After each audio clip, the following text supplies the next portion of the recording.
What is up, everybody? This is your boy, Teran Rodriguez, bringing you another edition of Set Point. And we have a jam-packed show for you all, as we have volleyball all over the place, such as UCLA downing No.1 Long Beach State in men's volleyball. How did the Bruins do it, and what just happened with Long Beach State after their dominant performance last week? And the MIVA had a lot of amazing results, such as Lindenwood of Missouri taking down Lewis. How did they pull off the win? And how about Loyola of Chicago? Just when we all thought that they were gone, they come back, they beat Ohio State, and they beat number 7 Ball State, and now they're all alone in first place in said conference. We have some NCAA beach volleyball to talk about as the preseason polls have been released. As we got so much more volleyball to talk about, so hand me a volleyball. Set up the net, because I'm about to serve you up some volleyball action here on Set Point. This is Teran Rodriguez bringing you another edition of Set Point here on IE Sports Radio, your direct feed for all that is sports.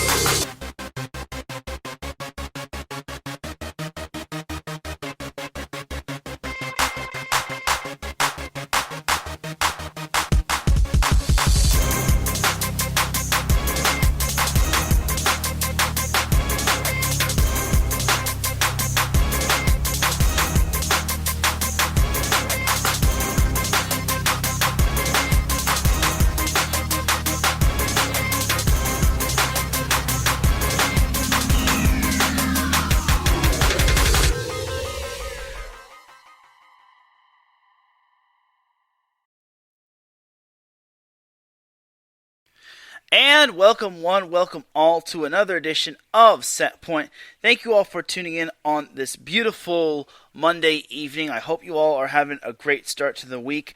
I know I am, and I am happy to be doing Set Point because it is my bread and butter. It's what I do every Monday evening. So without any further delay, let's get on into that volleyball action. But first and foremost, we have words from our sponsors. The first sponsor from IE Sports Radio is the Southern California Warriors semi-pro football team. The world of semi-pro sports is unlike any other sports organization. Players pay to play in hopes of so many different outcomes, whether it's playing to get filmed to trap for professional teams, big-time colleges, or just playing to stay in shape. No matter what, all semi-pro players have one thing in common, and that's playing for the love of the game. The SoCal Warriors have been on a quest to earn titles and give players second chances since 2017. Whether you're in Southern California or anywhere in the world, give semi-pro sports a chance if you love your sport. You may get that second chance you've been waiting for as an athlete. And everyone deserves a second chance nowadays. And the Southern California Warriors are really down-to-earth people, as you can follow them on Twitter at SoCal Warriors, on Instagram at Southern California_Warriors, and on Facebook by typing in the word Southern California and then Warriors. And I've been to one of their games because I got to see my boy Larry B do his thing, and it's a real cool experience, so definitely do check out some semi-pro football. The second sponsor for IE Sports Radio is Background Check International Businesses. Are you looking to background check a new hire on? Let Kit Freeman take care of that for you. Kit has managed and founded Background Check International Businesses since 1994 and is here to help you with the screening process. Contact Kit and let him help make the hiring process that much easier. This business is used for professional background checks and not for the use of any crimes such as identity theft or other illegal activity. Just as a disclaimer. They do not have Twitter or Instagram, but they do have Facebook. By typing in the word background, then check, then international, then put a little dash by it, then put BCI. They also have a website, www.bcint.com. And then IE Sports Radio is available on Twitter and on Instagram at IE Sports Radio. And then they're also on Facebook by typing in the word IE, then sports, then radio. They also have a website, www.iesportsradio.com. And when you go to that website, you will see a Patreon link at the top where, starting off at $5 a month, you can get a shout out from all 30 of our shows. And higher tiers include iSports Radio merchandise, access to our podcasting university, IESRU, and even a chance to be featured on a segment of the flagship show of iSports Radio, The Defining Moment, with Larry B. Because for the past 7.5 years, iSports Radio has been bringing you amazing content ranging from interviewing legendary athletes, coaches, and other authorized media personnel to building tailor-made shows dedicated to all major sports cities around the country. In addition, we also have shows dedicated to certain sports such as volleyball, basketball, soccer, the list goes on and on. All the while, we've been continued to be by the fans and for the fans, and with your help, iSports Radio is ready to take the next biggest step.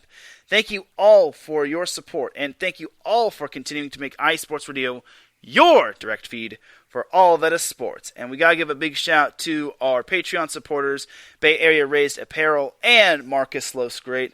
And a big shout to our iSports Radio Fan of the Month at Spuds Chat. He is a Rams fan in San Diego, as he has been on 3 and Out as a guest with the Primetime Face-Offs, and he and I even got to team up in a Primetime Face-Off for 3 and Out. So that's pretty much that in terms of the IE Sports Radio shoutouts and fans and shoutouts and whatnot. Gotta show some love to the chat room, as Larry B says, madness, I tell you, madness. Yes, MIVA madness, not just madness, MIVA madness. And then Adam says, how about Lil of Chicago? And then also got to give a shout out to Marcus Losgreat and Brandon Buck, a.k.a. The Franchise. So now without any further delay, let's get on into some volleyball action. So let's start off with the match of the week last week. Long Beach State at UCLA. And it's too bad this isn't the SoCal Supreme Sports Show. Otherwise, I'd give myself the dum-dum of the week. Because I said this matchup was going to be on Friday. I lied. It was on Saturday. So if y'all went to UCLA and you basically found out there was no game because I said so, I'll take the L on that one. But for the matchup was actually Saturday, and it was actually at the John Wooden Center. It was not at Pauley Pavilion. I believe there was a men's basketball game going on, but still. So this matchup was actually quite the interesting matchup, as before that, let's flashback or rewind back to lunchtime, where everyone at Long Beach State and UCLA is having lunch, getting ready for this big showdown between number 1 and number 2. And then Long Beach State finds out that their starting setter, Aiden Knipe, is unable to play due to illness. It wasn't a COVID-related illness. Let's get that out of the way, but it was just an illness. Aiden Knipe was unable to play, so they had to bank on their starter, or their second string setter, or their backup setter, Eric Beebe, who was a junior college transfer from Orange Coast College. I even got to see Eric Beebe play back at Orange Coast College last year. So Beebe got the nod for Aiden Knipe, as Long Beach State led 6-4 and 7-3 in the first set, but UCLA just took over, as UCLA just steamrolled Long Beach State, as they led by as many as 6, and they took the first set 25-20. UCLA really meant business, just because they obviously got embarrassed the previous week in the Pyramid in front of many Long Beach State fans, and UCLA really want to get the early jump on Long Beach State. Now, the biggest lead for either team in set 2 was 3 points. As Long Beach State actually led 17-14, then UCLA went up 19-18, and it was back and forth until, remember this man's name, Ethan Champlin. It was tied at 23-23, and Champlin gave UCLA set 2 25-23 with back-to-back kills. So UCLA was up 2-0, and I wasn't at the game, unfortunately, but I was seeing this, and I'm like, oh my, UCLA means business. And Marcus said it best, they're not playing around. So UCLA was up 2-0, and everyone's thinking UCLA is going to pull off the win, right? Well, you don't want to underestimate Long Beach State. But in set 3, UCLA actually led 12-9, and I saw this update, and I'm thinking, it looks like UCLA is going to actually sweep Long Beach State. But credit to Long Beach State, they scored 4 straight points after that, and then they never trailed after that, despite UCLA trying to get within 1 point of Long Beach State. But the Beach took the third set 25-23 as they finally got on the board in terms of the match. Then in set number 4, UCLA fell behind, but then eventually led 15-12 as they were 10 points away from winning the match. This kind of reminded me of the 2018 NCAA Men's Volleyball Championship where UCLA had Long Beach State on the ropes. But just like that matchup, Long Beach State was able to turn the tables as they outscored UCLA 9-, trying to do my math correctly, 9-6. They were down 13-6 en route to winning set 4, 25-21, as Long Beach State tied it up at 16-16, and eventually it was tied at 20-20. Basically, it was just back and forth action, and then Long Beach State scored 5 of the last 6 points to win set 4 and force the 5th set. And it was at that point I was thinking, there's the Long Beach State we were all wanting to see, despite no Aiden Knipe. But then in set 5, UCLA led 4-2, but then Long Beach State scored 4 straight points. Now, when Long Beach took the lead at 5-4, John Speraw called timeout, and I'm like, okay, you're using your timeout early. I kind of understand. Okay, that's a little understandable, just because Long Beach State had scored 3 straight points. You kind of need to stop the momentum.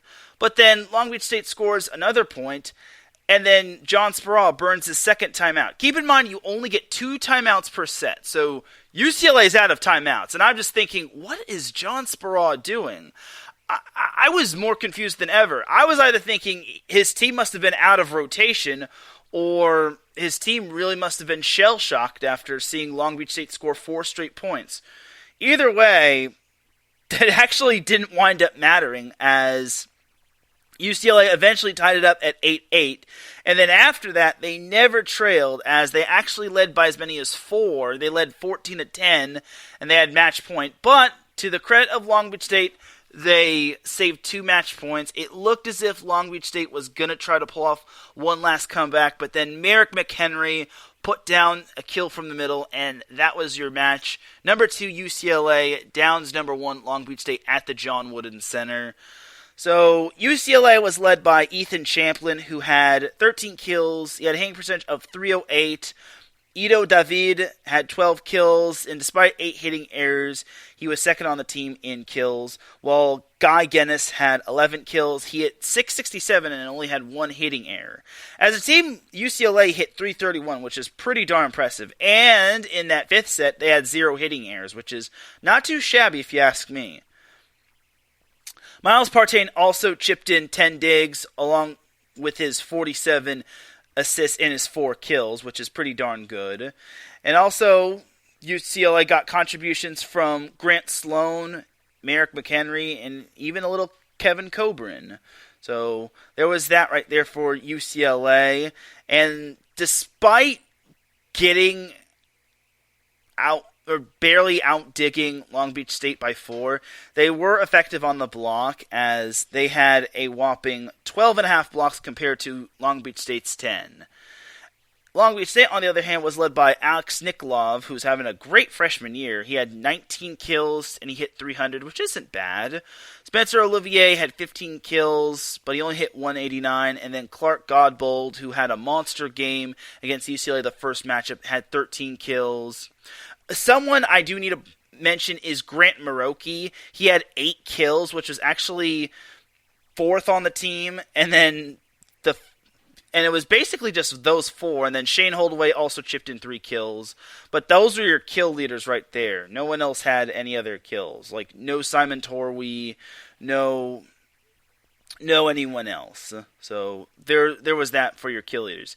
Eric Beebe had 6 digs to go along with his 42 assists, and Mason Briggs had 12 digs.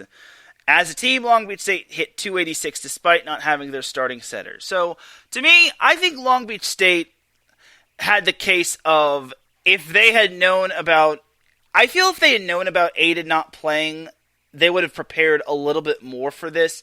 But I think Eric Beebe did a great job regardless of the situation. Like, to find that out pretty much, I want to say it was like 5 hours before game time, because Alan Knipe said they got the news at about lunchtime that Aiden Knipe wasn't going to be playing.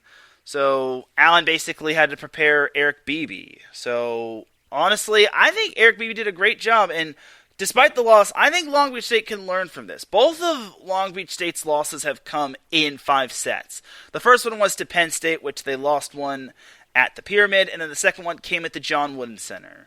So for me, I think UCLA also showed me that they are not to be played around with. I think they really proved to everyone that they are a great team. And despite them pushing out young lineups, because John Sparrow said he was starting juniors and freshmen and a few seniors, and then he even started some sophomores. Like, he was basically starting every class grade level that he could find. So for me, I think this proves that UCLA is still one of the top teams to contend with, while Long Beach State, on the other hand, proves that it is resilient, but they will need to be a little bit, they'll have to work a little bit harder just because there are a lot of good, there's still plenty of good teams. Like, UCLA is one of them, Penn State is one of them, and even Hawaii is still up there. So I'll get into Hawaii a little bit later, but for me, this was a very good matchup right here. I give credit to Long Beach State for battling back from being down 0-2 on the road, mind you, but all the credit goes to UCLA, and I feel the Bruins can take this momentum and ride the wave into MPSF play. So we'll see what happens with those two teams going forward. UCLA does open up conference play against Concordia, and then Long Beach State has a non-conference game against Stanford this Friday at the Pyramid, so there's that. Now let's jump on over to some MIVA action. So when it came to the MIVA, we had a lot of eventful matches from this past week. We'll start with the first one. Well, actually, there was another one that before this one happened. It was Purdue of Fort Wayne versus Ball State, the Battle of Indiana, if that is pretty much not taken. Ball State barely won that one, as they actually wound up winning in 5, and honestly, I was very impressed that Purdue of Fort Wayne pushed them to 5. Well, Ball State was able to grind out the win and stay undefeated in MIVA conference play, and they were able to enjoy the rest of the night as they got to see Loyola of Chicago play Ohio State. Now, this was a fun matchup. So, the first set, Ohio State led 18-15, and they eventually led 21-19. And most people were thinking, okay, Ohio State's going to win. And this was being played at the Covelli Center in Columbus, Ohio. But then Loyola tied it up at 21 apiece, and despite Ohio State winning the next point, Loyola won the next 4 points to take that first set 25-22. Oh, I'm sorry, Ohio State was the one that won the first set 25-22. Loyola won the next point, and then eventually Ohio State scored the next few points to win it, as they won that first set 25-22.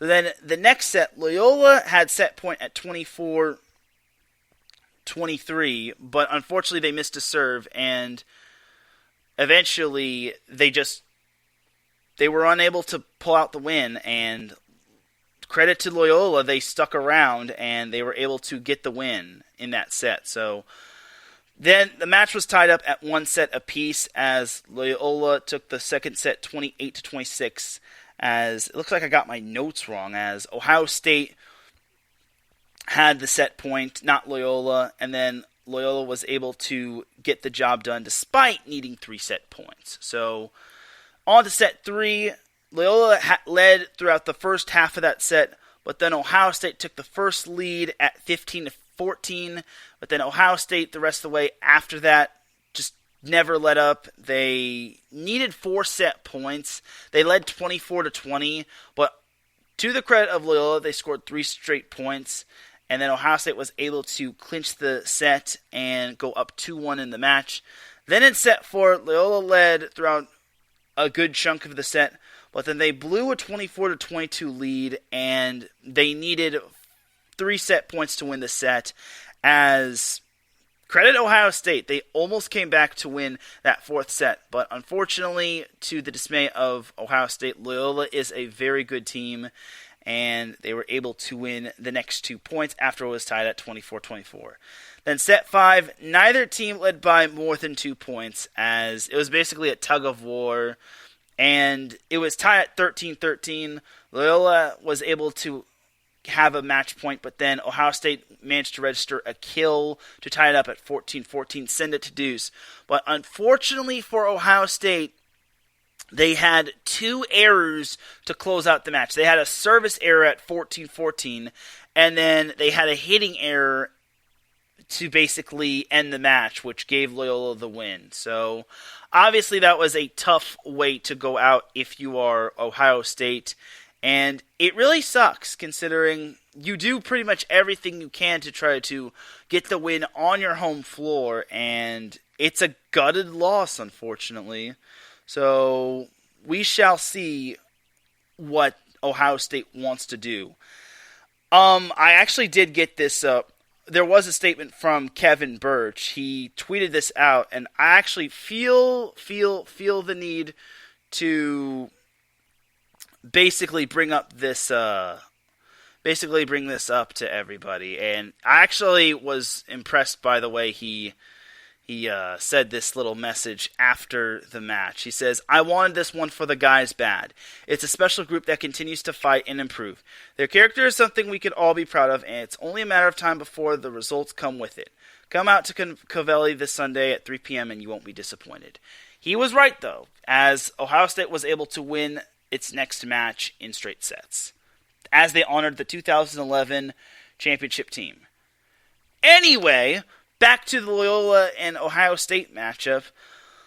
Loyola was led by Parker Van Buren, who had 27 kills, and he had a hitting percentage of .431, which was pretty darn impressive. He was actually the only player that was in double digits in terms of kills. I'm so surprised Loyola won that match despite having only one player in double digits in terms of kills. So honestly, you know what I've said about playing hero ball. You can't afford to play hero ball. The next kill leader for Loyola of Chicago was Colton Brooks, who had 9 kills, while Henry Payne had 8 kills. Payne also chipped in 10 digs, and then also Brooks and Van Buren and Garrett Zolg, the setter, chipped in 7 digs. As a team, Loyola of Chicago hit .232, and I should probably just say Loyola, because there is no other Loyola in NCAA men's volleyball, but I digress. So Loyola hit .232, they had 8.5 blocks, even though they were outblocked by Ohio State by 1, and then they outdug Ohio State by 1.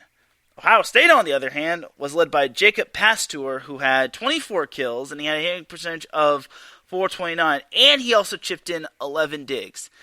Ohio State had 3 players in double digits in terms of digs, as Noah Plattfoot had 10 digs to go along with his 47 assists, and then Parker Mikesh led the team in digs with 15. Samuel Clark added 17 kills for Ohio State, as the Buckeyes hit .238, and Ohio State at that moment had been off to such a sluggish start.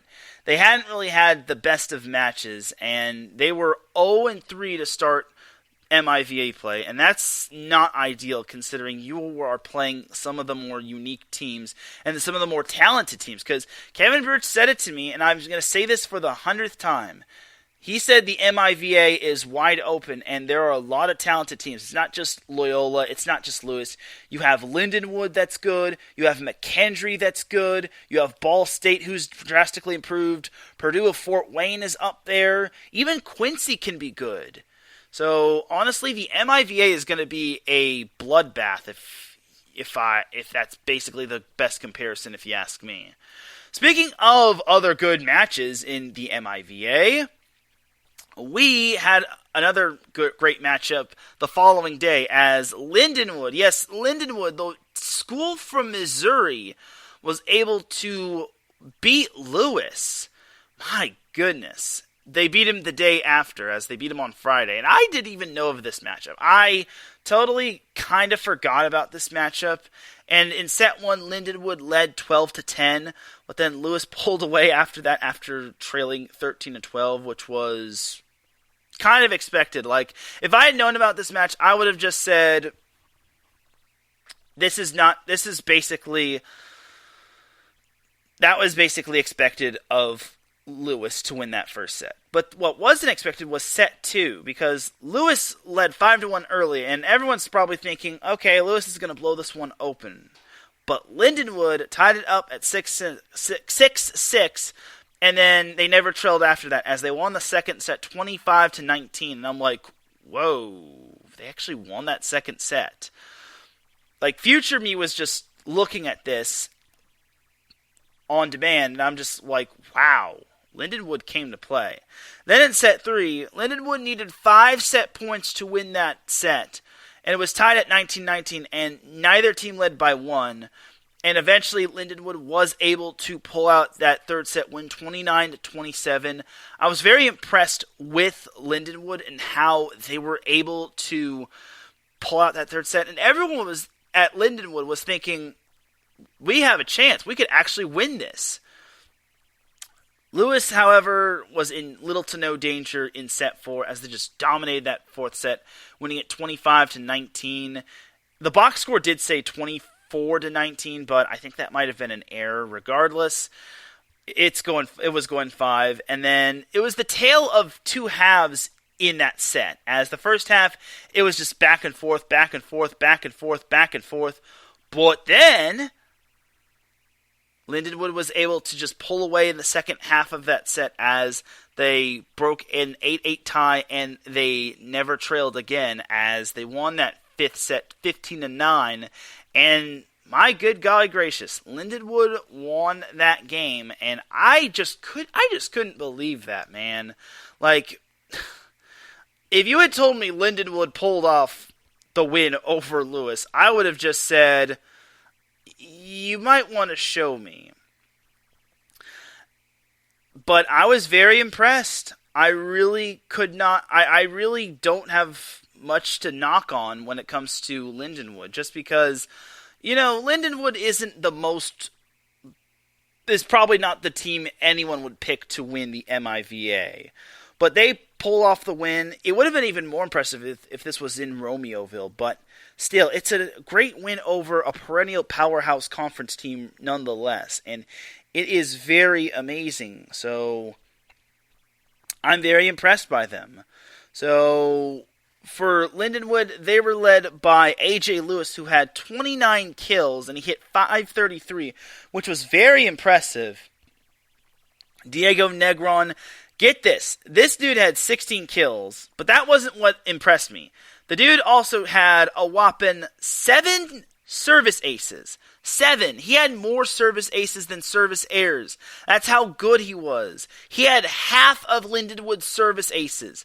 As a team, Lindenwood had 13 service aces, and this was something I meant to highlight, but this was what really stood out to me. I was very, very impressed with Lindenwood's serving. He also chipped in 6 digs as well, so great stuff from him. And then Phil Swartz had 10 digs. And Connor Sheehan had 60 assists, so he was setting the ball up for success for Lindenwood. Lewis, on the other hand, had 4 players in double digits in terms of kills, as Mitchum had 17 kills, while Carter Burzloff had 13 kills. Kevin Calling and Michael Sack each had 10 kills, which kind of makes me wonder how this team lost despite them having multiple players in double digits in terms of kills. Lewis also ran its 6-2 offense, as Kevin Calling had 31 assists, while Tyler Morgan had 16 assists. So this was also what surprised me the most. Lewis hit 448 in the match, and they wound up losing, which I don't know how you hit over 400 and you wind up losing. I've basically have bagged on Lewis in the past, but I think this kind of takes the cake. Lewis, you have 4 players in double digits, you hit 400, and you still failed to win. Granted, Lewis had a whopping 1 service ace. Granted, but they still... well, I was also going to say, granted, Lewis also got outdug by 5. But Lewis also outblocked Lindenwood. And you still lost. This is why I don't consider Lewis a contender at any point of the season. Every year, it's Lewis is good. Lewis is going to have a great season. Lewis is going to dominate the MIVA. Bruh, they can't even beat Lindenwood. Get out of here with that. This team is not a contender. This team is a pretender. Pretender, I tells ya. Don't get caught up in their smoke and mirrors. Lindenwood, on the other hand, hit .336, which was pretty impressive, if you ask me. But still, I was very impressed that Lindenwood pulled off the win, although they did lose to McKendry the following match, and then Lewis also bounced back as well, but still. Oh, Lewis is going to have a lot of ground to make up. They really have a lot. Their work has been cut out for them tenfold, just because now you're in a situation where you're not only trailing Ball State in the standings, you're trailing Loyola of Chicago, who hasn't even lost a match. Speaking of Loyola of Chicago, they managed to beat number 7 Ball State in Muncie, Indiana. So the first set went to Ball State as Loyola led 8-6. Then Ball State led the rest of the way, and despite them nearly giving up the set, they led by as many as 7, and they wound up winning that first set 25-19. Set number 2, on the other hand, was very tight in the first half of the set. But then Loyola started to pull away when it mattered most as they broke a 15-15 tie, and it was never, ever, ever tied again, as the match was even at 1-1. Loyola took the second set 25-23. Then in set number 3, the biggest lead of the set, up to 20-20, was 2 points. As both teams were tied at 20-20, Loyola scored 4 straight points en route to winning the set, as they scored 5 of the last 6 points altogether to win that set and go up 2-1 in the match. And I'm just thinking, wow, Loyola is actually looking really impressive. And I was really surprised that Loyola was playing so well. Keep in mind, this was the same Loyola that was struggling early on in the season. Then in set number 4, Loyola led most of the set after trailing 3-2, and they were in little to no danger as they wound up winning that fourth set 25-20. And look at that. The Loyola Ramblers showed up, and they proved themselves why they were the favorite to win the MIVA. And I was very impressed. I really was. Parker Van Buren led the way with 22 kills. He didn't hit over 500, but still. 22 kills, 250 isn't too bad. Cole Schlothauer added 17 kills, while Henry Payne chipped in 9 kills. Garrett Zolg and Matt Oakley each had 10 digs, while Zolg chipped in 3 kills to go along with his 44 assists, and he also had 2 service aces. Dan Mangun added 4 service aces. As a team, Loyola had 8 service aces as a whole, and as a team, Loyola hit 276, which wasn't bad, honestly. They also outdug Ball State 43-40, and despite them getting outblocked 12-7.5, Loyola was able to put on a spectacular show, winning on the road and handing Ball State its first conference loss. And its first loss ever since losing to BYU via reverse sweep. Ball State, on the other hand, was led by Caleb Jennis, who was the only player in double digits in terms of kills, as he had 18 kills. Felix, oh my gosh, I'm going to probably butcher his name. Felix Agariveba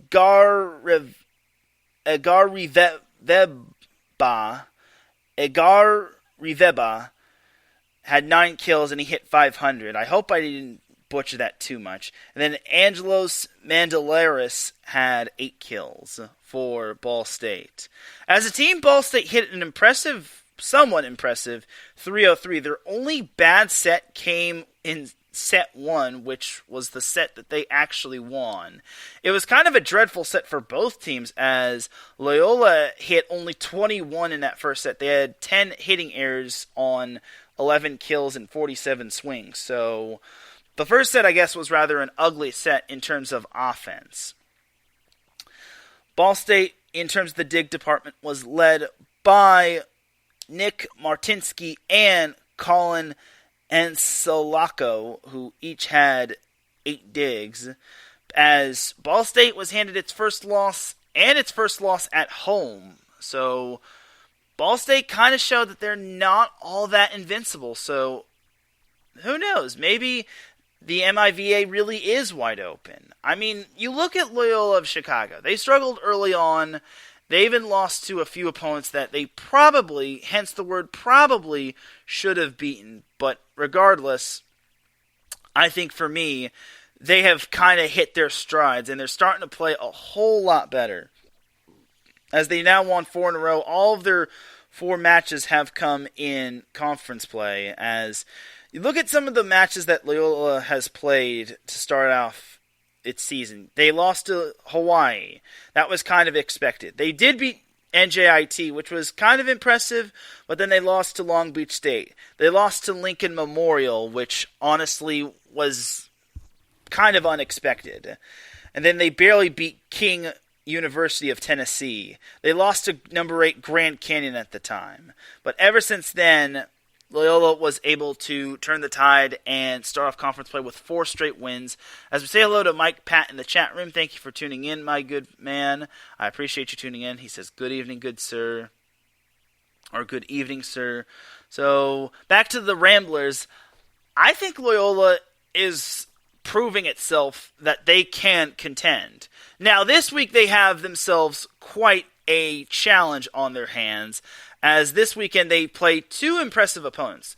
Their first one is McKendree, which that's going to be in Lebanon, Illinois. And then they'll stay in Illinois and head back to the Windy City to take on number 10 Lewis, which that matchup against Lewis is going to be very, very challenging. I think that's going to be their true test, because it's important for Lewis to win that matchup, because if Lewis loses that matchup, they're going to fall further back in the MIVA. And honestly, with how loaded the MIVA is, they cannot afford any more losses, because they still have to contend with Ohio State, which is still trying to find its identity in this conference.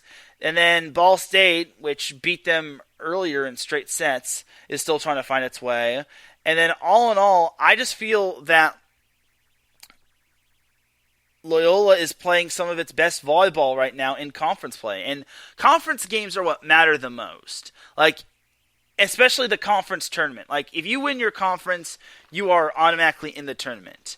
But if you win the regular season, it doesn't really matter. It might help you get into the tournament as an at-large, but it's not going to guarantee you anything. So, for me, I think that Loyola needs to keep up its consistency. And honestly, I think that if Loyola plays its cards right, it could be in the big dance at the end of the season, because only, I want to say 6 teams are guaranteed a spot in the big dance. And then 2 teams are at-larges. It might have changed, honestly, but still, like, at-larges are going to be tough to come by, especially when the Big West Conference has Long Beach State and Hawaii. So I presume one of those 2 teams will be an at-large, unless, of course, the other just loses in the semifinals or just loses in the quarterfinals altogether. But neither of those 2 teams have bad losses, so there's that right there. So that is going to be it for the recap of last week in terms of in-depth. Going to the quick hits of the NCAA men's volleyball matches from last week. We had Penn State defeating St. Francis in straight sets. Penn State has not lost a set in EIVA conference play. So Penn State is showing that they are the class of the EIVA.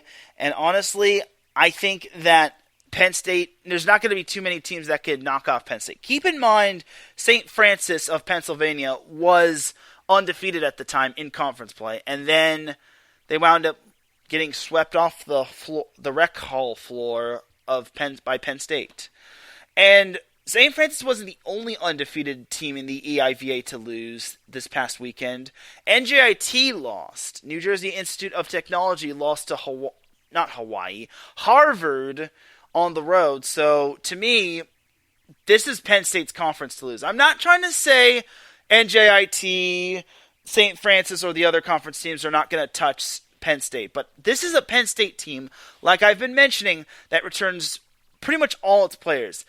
This is a close-knit team, and this is a team that has unfinished business. I think this Penn State team is going to be really good and really scary going into the EIVA tournament and possibly the NCAA tournament if it makes it there. And honestly, I don't think Penn State has too many bad losses. They only have those 3 losses to USC, which is number 5 at the time, or which was number 5 at the time, UCLA, which was number 2 at the time, and then UC Santa Barbara, which is starting to play some of its best darn volleyball as of late. So I think Penn State is starting to build up quite the resume. And it also has that win over Long Beach State, which was very impressive, especially on the road. Like, good gracious. For them to win at the Pyramid is darn impressive. So, we're still only in week 7, but it is shaping up to being quite the volleyball extravaganza. So, there's that. Anyway, that's going to do it for the NCAA men's volleyball matches to watch for. I should also mention, and some other quick hits. Concordia was handed its first loss of the season as UC Irvine won the Battle of Campus Drive. I did not know that was the official name. I thought it was just the Battle of Irvine. But the Battle of Campus Drive went to UC Irvine as they swept the Eagles of Concordia. And then UC San Diego got revenge as they managed to beat Concordia the day after. In terms of the MPSF, we also had Pepperdine and Grand Canyon splitting its first 2 matches in terms of conference play. Pepperdine won the first match in 4 sets, while Grand Canyon won the second match in 4 sets. This was played at GCU, so Grand Canyon had a little bit of home field advantage or home court advantage, but it didn't really wind up mattering in the first match. And then UC Santa Barbara continues its strong tear as they managed to beat BYU both times. And I feel the Dane Chalmers effect is really working out for the Gauchos. He has really proven himself, and he's only he's only a sophomore, maybe a redshirt sophomore. But either way, Dane Chalmers has proven quite the impact for UC Santa Barbara. And I think that he's working hard. And I know this because I've seen Dane Chalmers play not just volleyball, but basketball. The dude works hard. He's a workhorse. He does not care whether he's a freshman, sophomore, junior, or senior. He's going to work his butt off to get a starting spot. And I think he's able to make a big impact for the Gauchos. And who knows, maybe he can take them to higher places in terms of the Big West Conference. We'll have to see, though, considering the Gauchos do have to contend with Hawaii and Long Beach State. So you have to keep a sharp eye out for that as well. And basically, Dane is not playing the role of libero. Like last year, he had to be the libero just because one of UC Santa Barbara's players, I want to say he was injured, and then Chalmers had to play libero. He gets to play his primary position, an outside hitter. So I'm sure Chalmers is enjoying that tenfold. And then to close out last week's Week 7 matches, we had Hawaii winning all 3 matches against number 15 Lincoln Memorial. Hawaii, the number 3 team in the nation, didn't really have too much trouble with Lincoln Memorial. They did kind of struggle in that third matchup as they did drop a set to the Rail Splitters. And then the Rail Splitters almost forced a 4th set. But then Hawaii in set number 4 scored the last 3 points to win set 4 and send everyone home happy, except for Lincoln Memorial fans. So for me, I think Hawaii has proven itself. They do get a little bit of a break before they kick off conference play. So for me, I think Hawaii is still the top contender.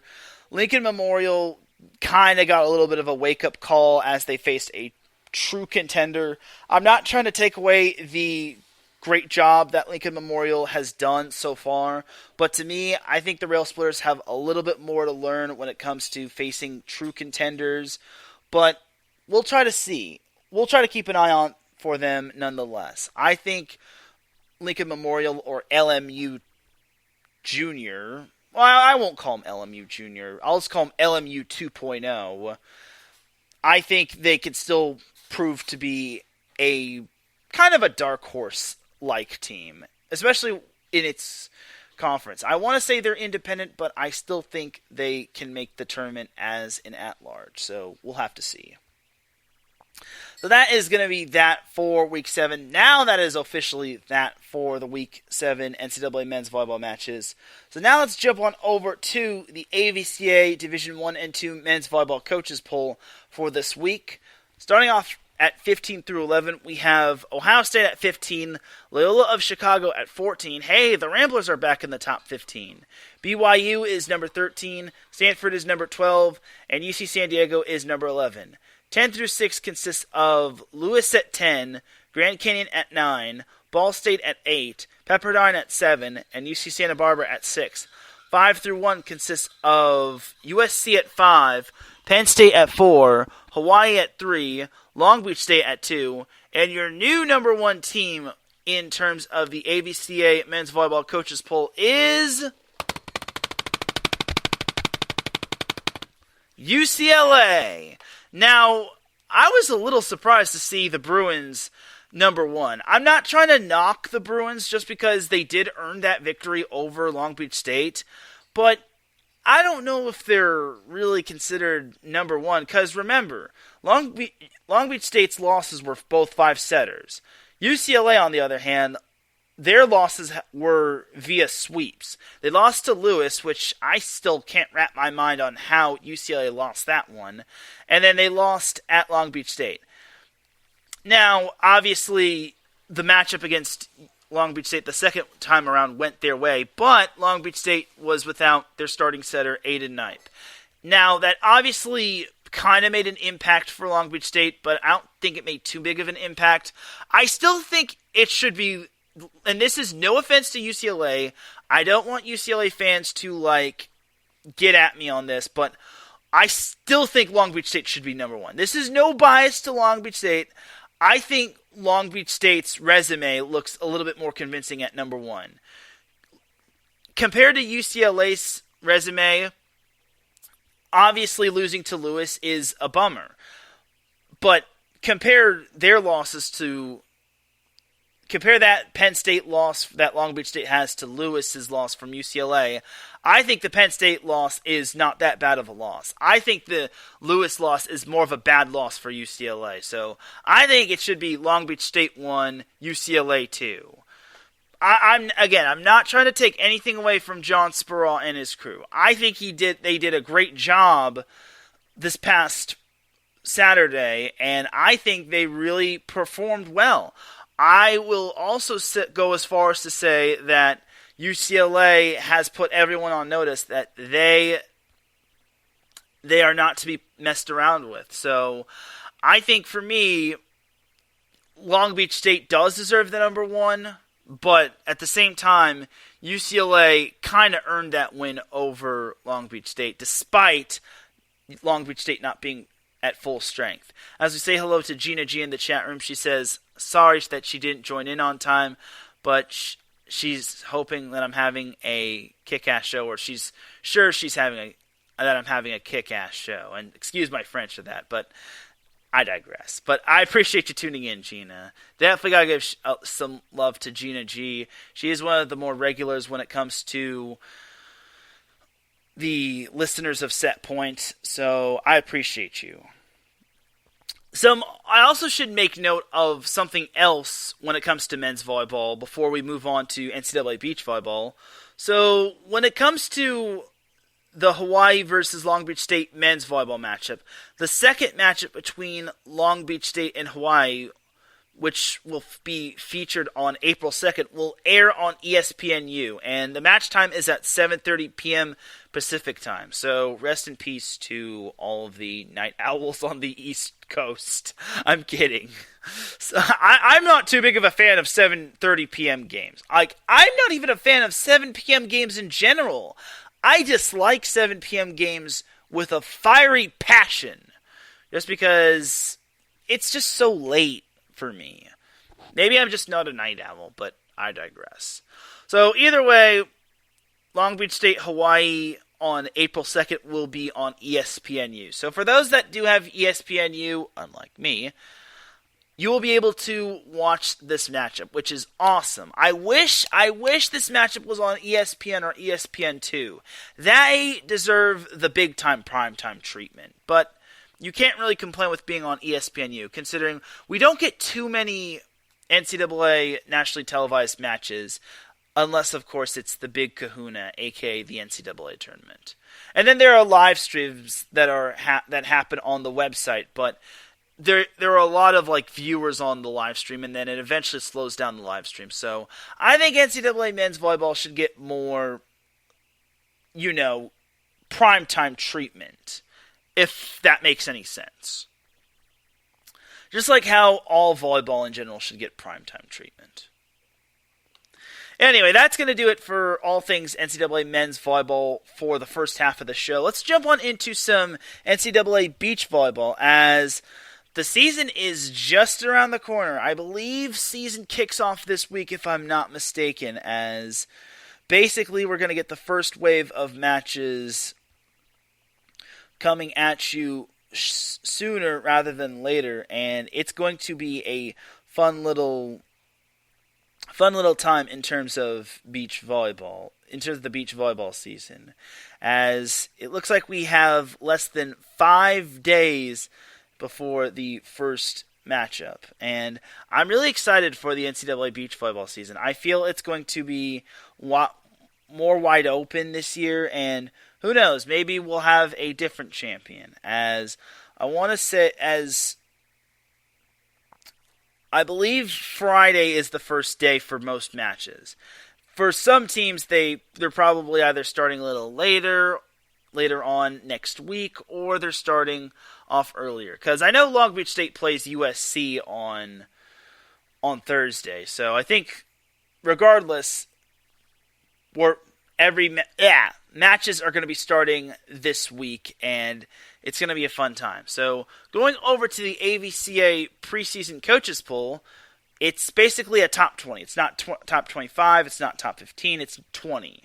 So 20 through 16 includes Florida Gulf Coast at 20, Stetson at 19, South Carolina at 18, Georgia State at 17, and Florida International at 16, or FIU. 15 through 11 consists of Long Beach State at 15, Pepperdine at 14, Florida Atlantic at 13, or FAU, Arizona at 12, and then Cal at 11.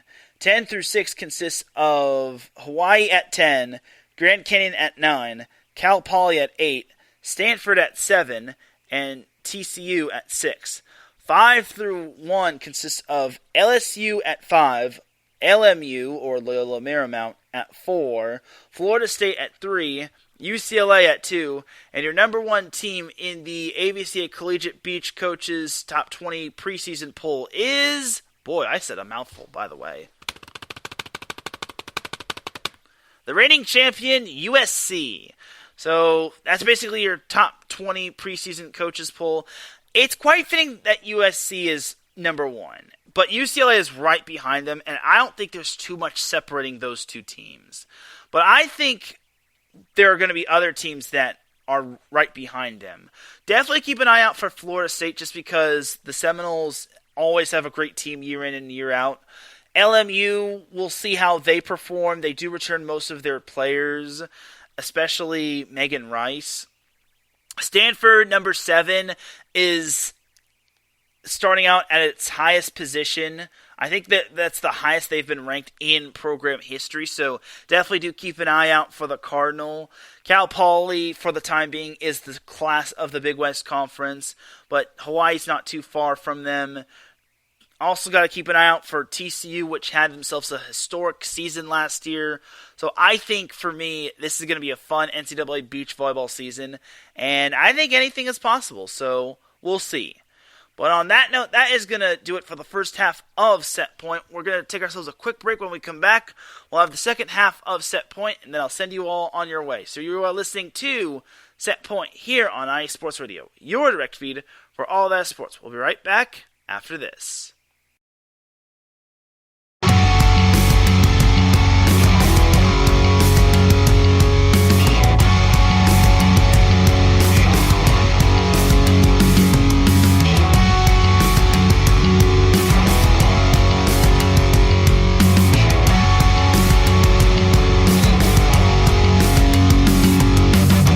From the shores of the Puget Sound to the rushing waters of the Columbia River, stretching across the Great Cascades, and on IE Sports Radio lives the Northwest Territory Sports Show, hosted by me, Brad Buckingham. On this show, I cover all the great collegiate and professional sport teams that we have here in the Pacific Northwest. Of course, I'm talking about the Seattle Seahawks, Seattle Mariners, Sounders, and even the Seattle Kraken. But I can't forget all of that is good in Oregon either. I got the Trailblazers, the Oregon Ducks, the Beavers, even the Timbers, and much, much more. You can listen to the show every Sunday from 3 to 4 p.m. Eastern, noon to 1 p.m. Pacific on IE Sports Radio, your direct feed for all that is sports.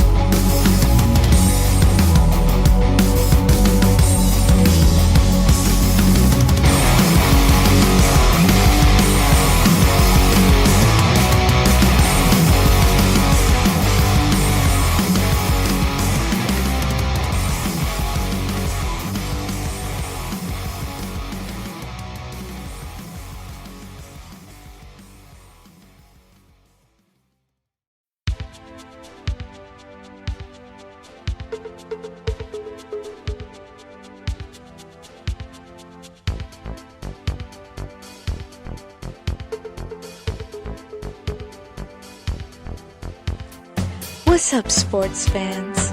Are you looking for the latest on Northern California sports?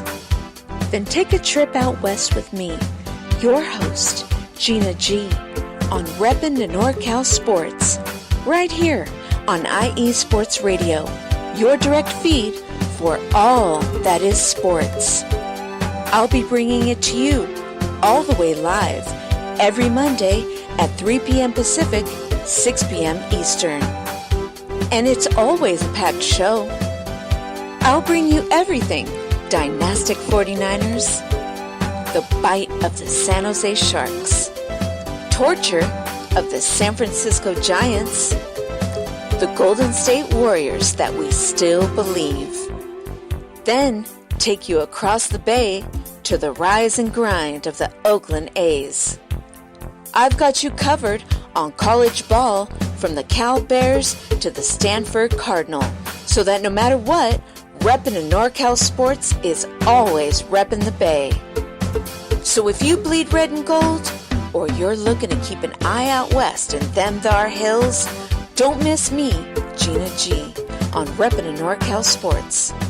Catch me every Monday at 3 p.m. Pacific, 6 p.m. Eastern, and I'll have your fandom repped harder than a trio of defenders guarding Stephen Curry before his buzzer beater is Gucci.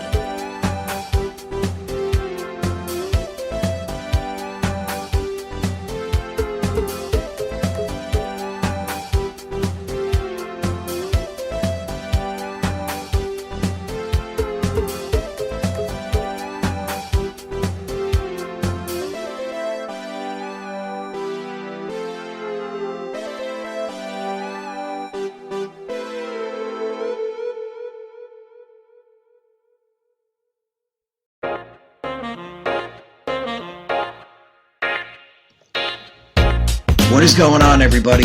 My name is Harrison Glazer, and we're coming at you from the Show That Never Sleeps podcast. I cover the Jets, the Islanders, the Nets, and the Yankees. This is Pierre Moss, and I cover the Mets, Knicks, Rangers, and the Giants. Our show is live every Wednesday through Spreaker and a bunch of other ways to get our content.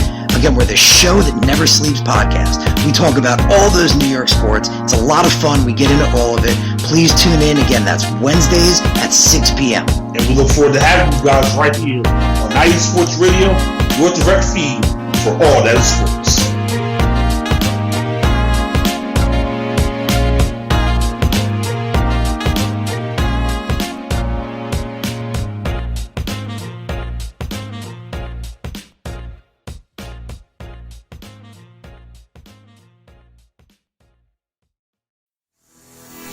Sports fans, do you like teams that are tough, cities that are tougher, and fan bases that are passionate about their teams? How about teams that are historic and stadiums that are iconic? Then you belong in Chicago, and you need to check out Chi-Town Weekly. Join me, Adam Kernick, every week as we keep up with all things Chicago sports. Bears, Bulls, Blackhawks, Cubs, White Sox.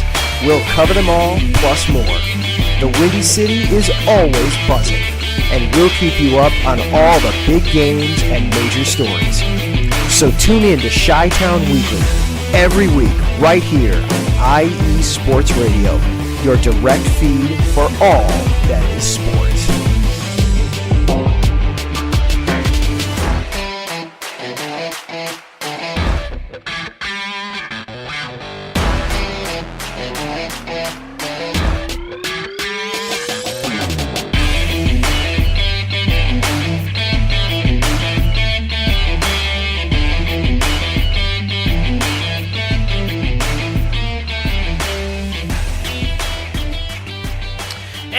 Are back with Set Point here on IE Sports Radio, your direct feed for all that is sports. Definitely do check out all of our shows on IE Sports Radio. Check out Chi-Town Weekly with Adam Karnick. He goes on an hour before Set Point goes live.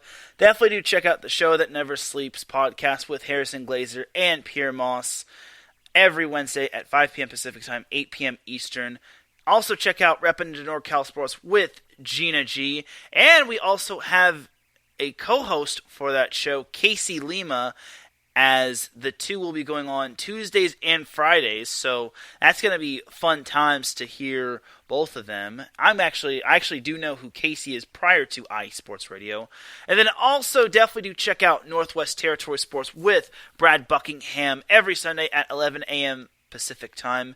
Speaking of the Northwest Territory got themselves a great gift this past week. So I did make note that the Colorado Kraken were going to be a part of the NVA, as that was actually announced pretty much a while back. I think that was announced all the way back in like November. However, this past week I got notified of a new team that had been joining the NVA fray. So there is a new team that's going to be introduced, or that was introduced last week. And the founder of the NVA and three of the team, I want to say managers or coaches, had to think of a name and a mascot and a city to where this new NVA team will be coming from and who it will be representing in terms of the mascot. So your new NVA team is... Can we get a drum roll, please? You all are probably sick of that, but the new NVA team is now known as the Seattle Sasquatch. Yes, Seattle is getting a new NVA team, or an NVA team, as they will be the Seattle Sasquatch, which is actually a pretty catchy name. Seattle Sasquatch. I like that. And honestly, it's good to see the Northwest getting a men's volleyball team, or an NVA team at that matter. So it basically shows that volleyball professionally is growing all over the world, and it's really starting to blossom and take full bloom. So it's really good. It's really something special to see, and the NBA is growing, and I can hardly wait for the NBA season to start. It's getting closer and closer by the day, and we're going to have a lot of volleyball. Like, we're not only going to have NCAA men's volleyball, we're going to have NCAA beach volleyball, and then soon the AVP is going to be starting up, and then the NBA will be starting in, like, March, I want to say. March, maybe April or May. Either way, we're going to have a lot of volleyball. And let's not forget high school volleyball.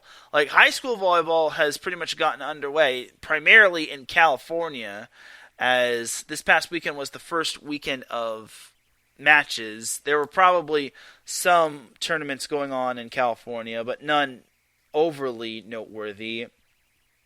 But there is going to be a semi-noteworthy tournament happening in terms of California and the high school boys volleyball scene. It's going to be the Redondo preseason tournament, as it's going to be taking place at Redondo Union High School, and I want to say there are going to be quite a good number of teams. I haven't seen the bracket yet, and I'll probably be at that tournament, and you could probably just follow my Twitter account at Teran Rodriguez 1.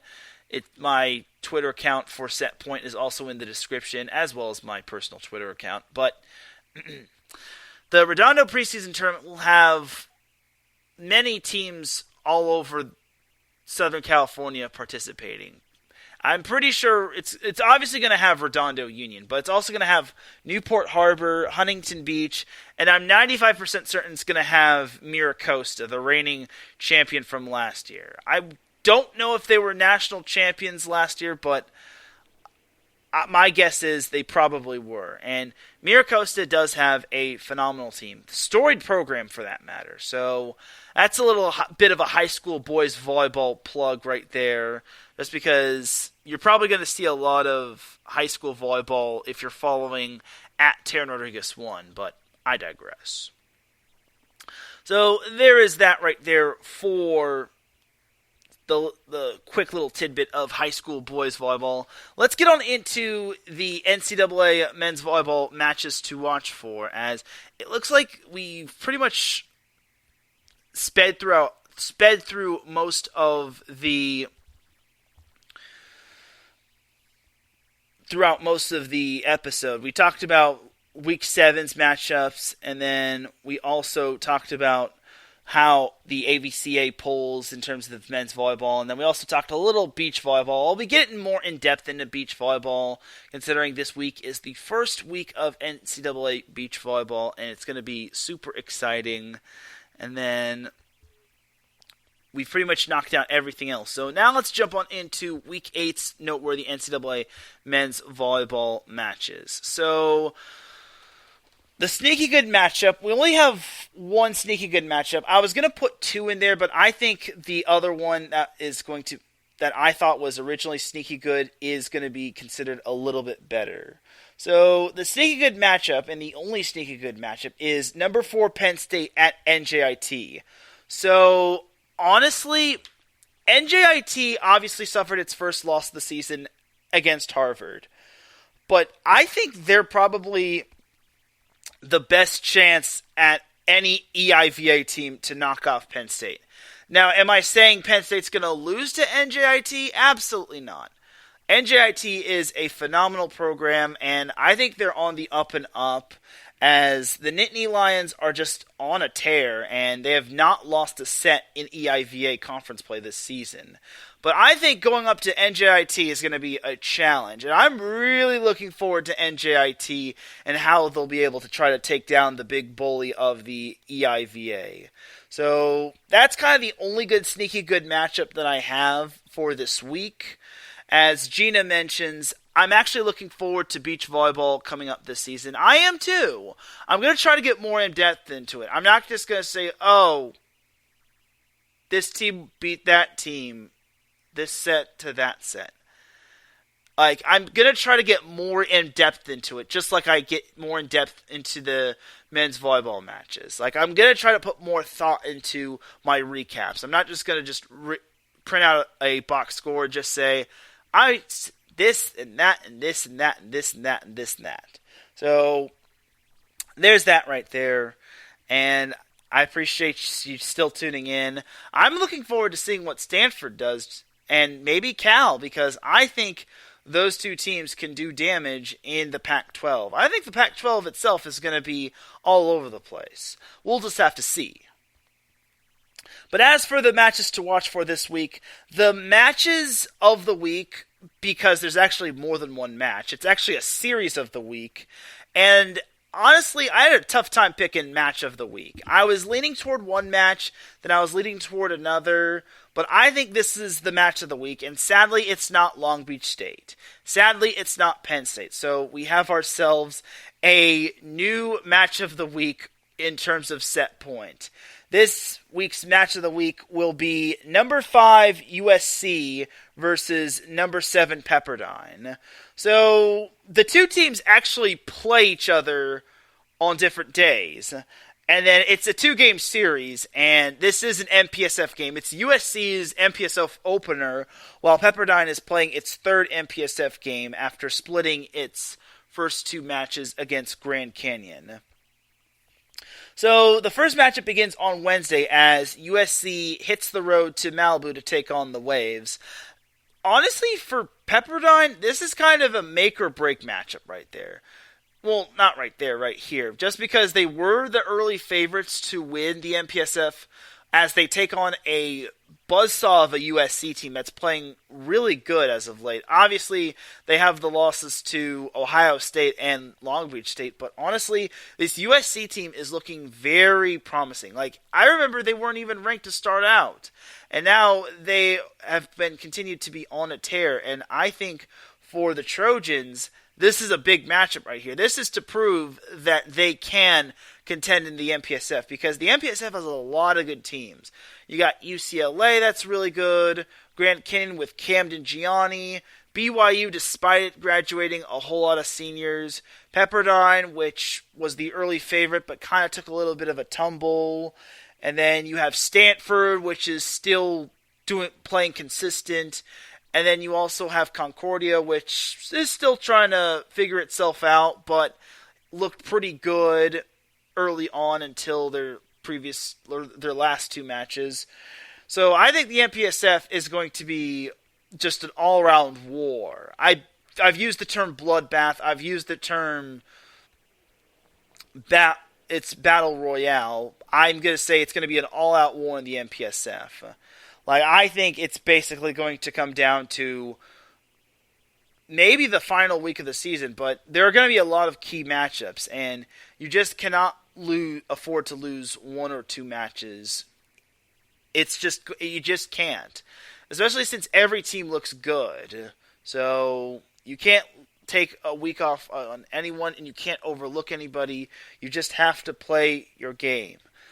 The next time these two teams will be playing after Wednesday will be Friday, as Pepperdine will be hitting the road to Los Angeles to take on the Trojans at Galen Center. So that's going to be a very fun matchup right there. I've seen Galen Center. It's really amazing. I just was in awe when I saw Galen Center the first time. I was like, whoa.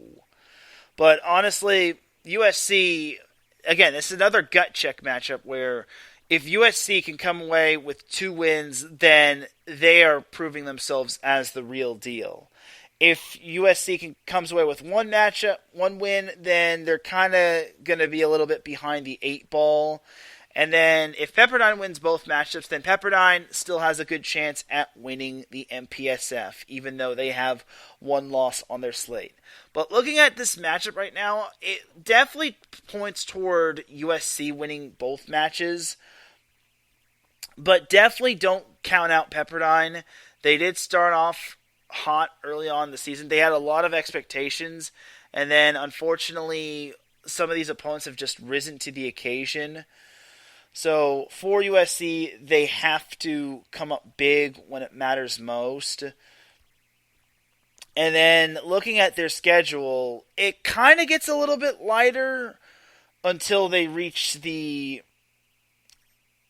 Stanford threshold, as after they play Pepperdine, USC is home against BYU for both matches. Then they play George Mason and Vanguard in 2 non-conference matches. And Vanguard, by the way, is a NAIA school. Then they also play Menlo, which is basically free admission. And then after they play Menlo, they no longer their work is going to be a little bit cut out for them, as they're at Stanford on March 25th and 26th.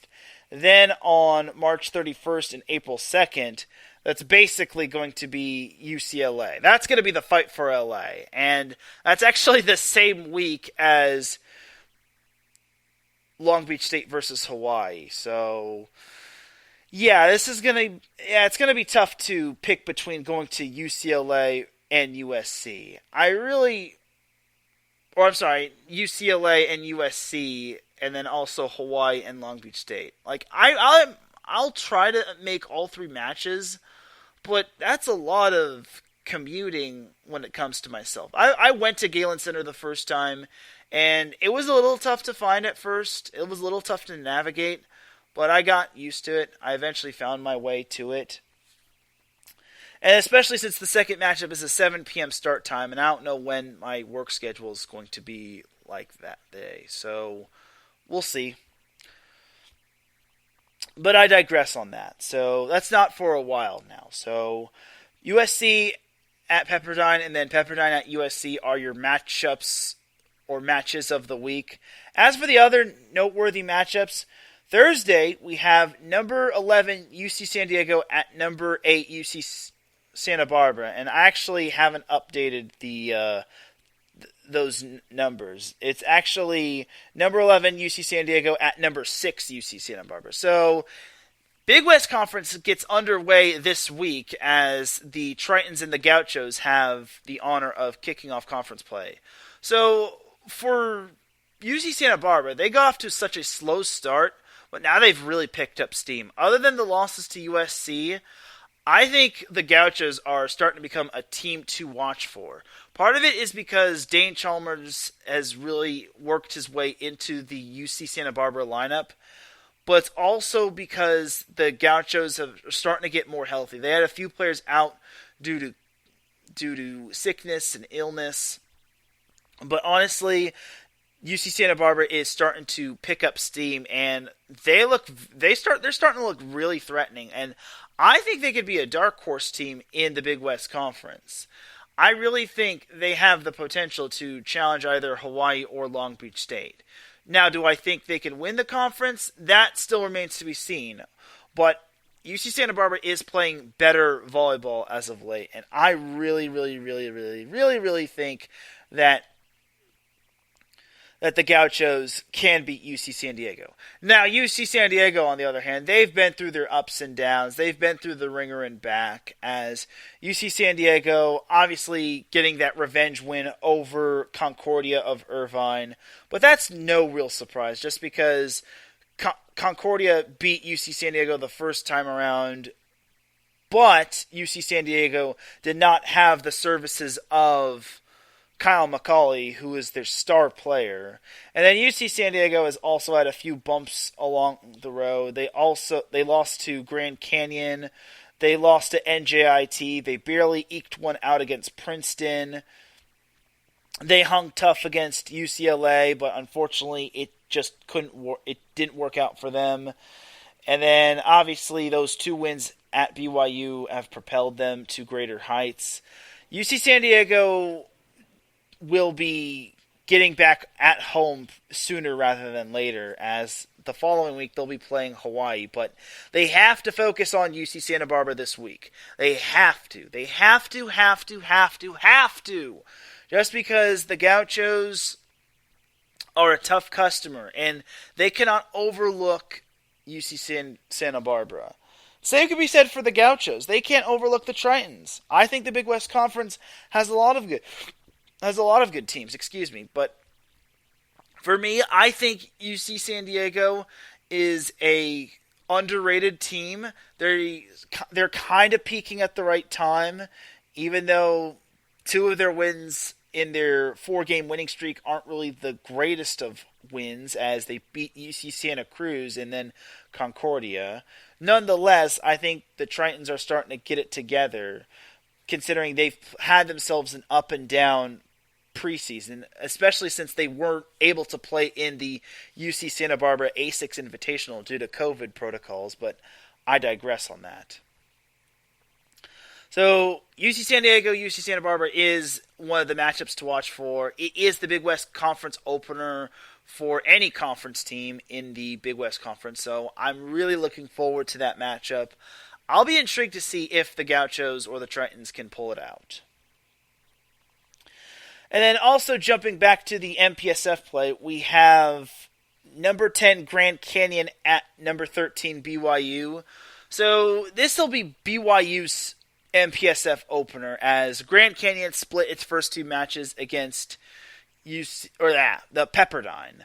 So BYU is coming off of 2 losses to UC Santa Barbara, while Grand Canyon is coming off of a split against the Waves. For me, this is kind of where if you want to win the conference, you're going to have to get out of your comfort zone, and you're going to have to beat teams on the road, and you're going to have to use not just your star player, you're going to have to use all your players. I think GCU can pull out both wins. I really think Grand Canyon can actually win both matchups. But winning at Smith Fieldhouse is a little easier said than done. Now, I know UC San Diego did pull out the wins over BYU a couple weeks ago, but honestly, anything can. But honestly, I don't know how UC San Diego was able to pull out both wins at Smith Fieldhouse. Obviously, Kyle McCauley was big, but Ryan Kaw was also big. Can Camden Gianni come up big against BYU? Can BYU have the defense to slow down the high-powered offense that is Grand Canyon? Can David Gardini have himself a big night?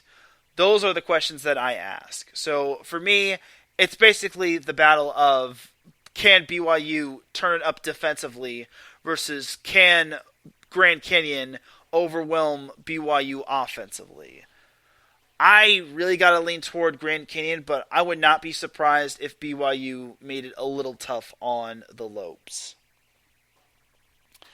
Closing out the matches on Friday is probably a matchup that Gina is going to like. It's going to be number 12 Stanford at number 2 Long Beach State. So when you look at this matchup, it obviously reads mismatch, but I think Stanford's going to welcome the challenge, and I think Stanford is going to basically just play out of their minds. I think it's basically one of those matches that you can't underestimate Stanford in, especially coming off of a tough loss such as Long Beach State did against UCLA. This is definitely an important matchup for Long Beach State just because they'll most likely get Aiden Knight back, the setter, but I will also make note that Stanford is looking for a huge breakthrough win, a huge victory that could catapult them up the AVCA coaches poll. Yes, Gina, I know she's excited. She says, "Let's go Cardinal." Well, even as a Long Beach State alum, I really think Stanford is going to win, but I think all signs do point to Long Beach State winning. However, Stanford does not have a whole lot to lose when it comes to this matchup. Like, if for some odd reason Stanford doesn't win, then it's not going to hurt them in any way, shape, or form. But if Stanford takes a set off of Long Beach State, or if they somehow pull the upset, then everyone's going to have all eyes on Stanford, especially when it comes to conference play. I really think Stanford can be a dark horse in the MPSF. Now, obviously, like I said, the MPSF is going to be an all-out battle. I just think it's going to be an all-out war, and I think they're going to have a lot of their work cut out for them facing some of these tough and talented teams. But I think these are the matches that Stanford wants to play. They played Hawaii already. Now they're playing the other two-headed monster of the Big West Conference in Long Beach State. They're playing on the road. They're going to be playing in a hostile environment. This is the test that Stanford wants to participate in. These are the matches that Stanford needs to play in before they do take on the UCLAs, before they do take on the USCs, the Pepperdines, the Grand Canyons, the BYUs, the Concordias. The list goes on and on. So I really tip my hat for Stanford accepting the challenge and hopefully putting up a battle against Long Beach State. And then I'll see how Long Beach State stacks up following a heartbreaking loss to UCLA. And then on Saturday, we have Grand Canyon at number 13, BYU Part 2. Again, this is basically round 2 of the Lopes versus the Cougars. Like I said, it's basically a gut check matchup for the Lopes, especially if they win the first matchup against BYU. Because any loss in the MPSF could set you back, especially when you still have UCLA on the schedule, you have USC on the schedule, the list goes on, and honestly, for GCU, they cannot afford too many losses in the MPSF. That's because it's a freaking battle, dude. Anything can happen in the MPSF. Even the worst team could probably win it. And just wait till the tournament. Now, the last matchup to watch for this week, and this was so close to being my match of the week. Unfortunately, it just missed it out by a hair or two. So the last matchup to watch for this week is number 10 Lewis at number 14 Loyola. So for me, this is a big matchup for Loyola. If they win, their vice grip on the MIVA gets tighter and tighter. If Lewis pulls out the win, then Lewis is still in contention of winning the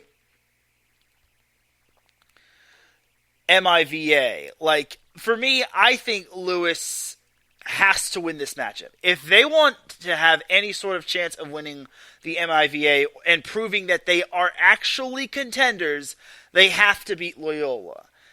It's basically an interstate rival match. Basically, these are the top two teams that were chosen to finish number 1 in Loyola and number 2 in Lewis at the preseason. This is Lewis's chance to prove, because I swear, if Lewis somehow does not win this matchup, I'm going to rip Lewis a new one. I'm not saying Loyola's going to lose, but I'm just going to say this. Loyola has to prove itself. They did so last week against Ball State and Ohio State. Now they're going to have to do it this week against their interstate rival. Oh, and it's not just Lewis that's their big-time matchup. They also got to play McKendree, and McKendree is pretty darn good if you ask me. I think McKendree is semi-underrated. They started off ranked, and then they kind of hit a slippery slope, and they haven't really been able to recover from that slippery slope, as McKendree could prove to be a trap game for Loyola, but if Loyola can get past McKendree, then they can turn their attention to Lewis, and Lewis, depending on if they decide to have Tyler Mitchum play hero ball or if they spread the love to everyone, could depend on possibly if Lewis wins or loses. Like, Lewis has to play distribution ball. If they play hero ball, then they're going to get beaten. I could already tell you all that. Again, this is basically as big time of a rivalry in the Midwest in terms of volleyball as it gets. So there's that. And Larry B pops in the chat room. He says, "No, Gina," in response to Gina saying, "Let's go, Cardinal." I don't want to bag on Stanford too much, but they're facing Long Beach State, which is probably going to be angry Long Beach State after losing in 5 to UCLA. But again, we'll see. We'll see what happens this week. And that is going to do it for Week 8's matches to watch for and the sneaky good matchups. And that is going to do it for this week's episode of Set Point. Thank you all for tuning in. And without any further delay, let's drop that beat, because I'm about to dip like a banana in chocolate. You feel me? Thank you, everyone, for tuning in to Set Point. I appreciate you all tuning in. If you listen live, I appreciate you.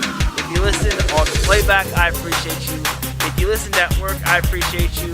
If you listen in the wee hours of the morning, I appreciate you. If you listen at any time, any place, anywhere, I appreciate you.